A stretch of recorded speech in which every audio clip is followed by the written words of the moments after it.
വടകര തലശ്ശേരി ദേശീയപാതയിൽ മടപ്പള്ളിയിൽ zebra line വഴി road cross ചെയ്യുകയായിരുന്ന വിദ്യാർത്ഥികളെ സ്വകാര്യ ബസ് ഇടിച്ചു വീഴ്ത്തി 3 വിദ്യാർത്ഥികൾക്ക് പരിക്കേറ്റു. വടകര നടക്കുതാഴെ ശ്രേയ എൻ സുനിൽകുമാർ, ദേവിക ജി നായർ, തണ്ണീർപന്തൽ ഹൃദ്യ കല്ലേരി എന്നിവർക്കാണ് പരിക്കേറ്റത്. മടപ്പള്ളി കോളേജിലെ 2ാം വർഷ ബിരുദ വിദ്യാർത്ഥികൾക്കാണ് പരിക്കേറ്റത്. സാനിയോ മനോമിയുണ്ട് വിവരങ്ങളുമായി. സാനിയോ, അമിത വേഗത്തിലായിരുന്നോ ഈ ബസ്?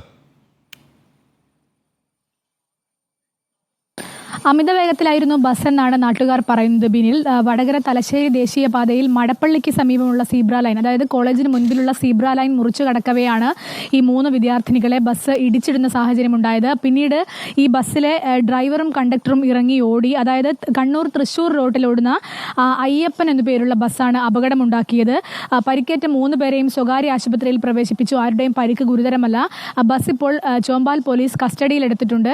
മടപ്പള്ളി ഗവൺമെന്റ് കോളേജിലെ 2ാം വർഷ ഡിഗ്രി വിദ്യാർത്ഥിനികളായ 3 പേർക്കാണ് പരിക്കേറ്റിരിക്കുന്നത്. ഓക്കെ, വ്യക്തമാണ്. അമിത വേഗത്തിൽ തന്നെയായിരുന്നു ബസ് എന്നാണ് ദൃക്സാക്ഷികൾ പറയുന്നതായി സാനിയോ മനോമി റിപ്പോർട്ട് ചെയ്യുന്നത്.